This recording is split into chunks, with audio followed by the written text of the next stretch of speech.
안녕하세요. 최근 업역 개편의 시행이 내년으로 다가옴에 따라 많은 관심과 문의가 있는 것 같습니다. 이번 시간에는 업계에서 가장 궁금해하고 있는 업역 개편 내용에 대해 설명을 드리고자 합니다.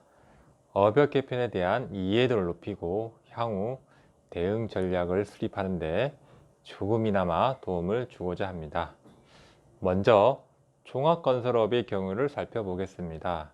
현행 종합건설업은 종합공사만을 도급받을 수 있고 전문공사를 도급받는 것을 금지하고 있습니다.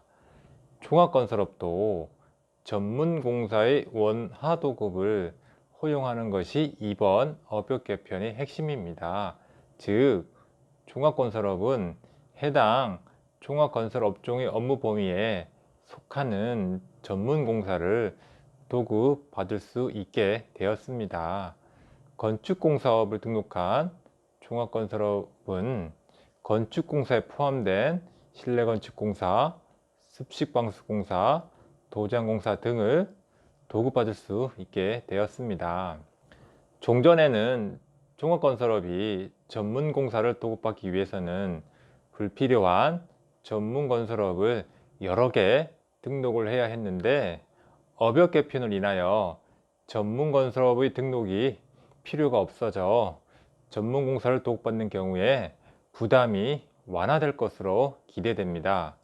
다만 시장의 혼란을 고려하여 종합건설업의 2억 미만의 전문공사 원도급은 2024년 1월 1일부터 허용하였습니다.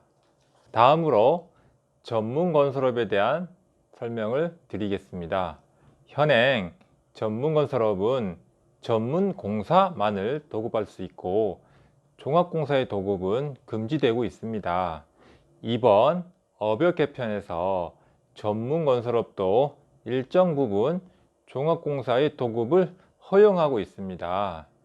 해당 종합공사를 구성하는 전문업종을 모두 보유한 전문건설업체 또는 전문강 컨소시엄 형태로 종합공사 원도급을 받을 수 있습니다. 전문건설업도 종합공사에 참여할 수 있는 근거가 마련되었습니다. 쉽게 사례로 설명드리면 실내건축공사, 방수공사, 도장공사로 구성된 종합공사를 실내건축공사업, 습식방수공사업, 도장공사업을 모두 등록한 전문건설업체나 전문간 컨소시엄을 통해 종합공사 도급을 허용하는 것입니다. 다만 전문간 컨소시엄은 공정관리, 하자책임 등을 고려하여 허용하며 시행도 2024년 1월 1일부터 적용됩니다. 업역 개편의 시행 시기는 공공공사는 2021년 1월 1일부터이고 민간공사는 2022년 1월 1일부터입니다. 다음으로 종합전문가 상호 진출 시 구비 요건입니다.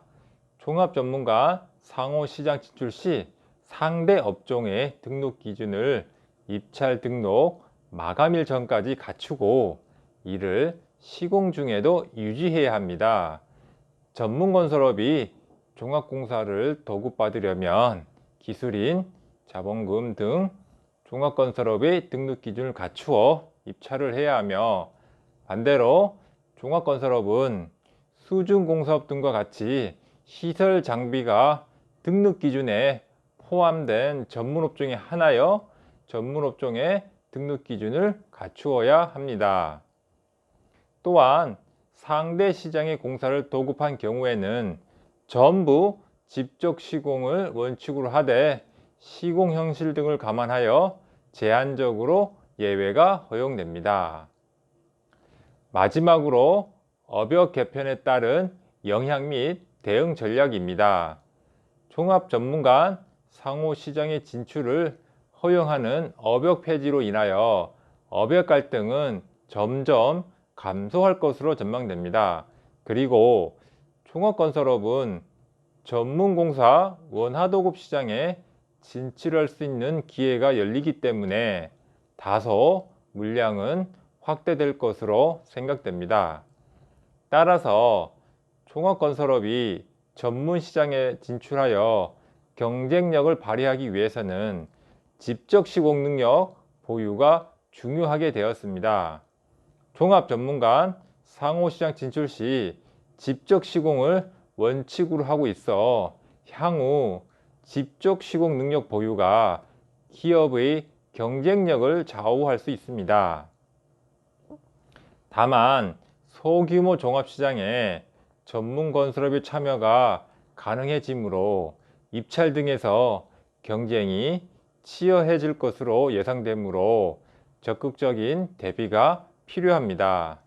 이상으로 업역 개편 주요 내용에 대한 설명을 하였으며 향후 업무에 많은 도움이 되시기를 바랍니다. 감사합니다.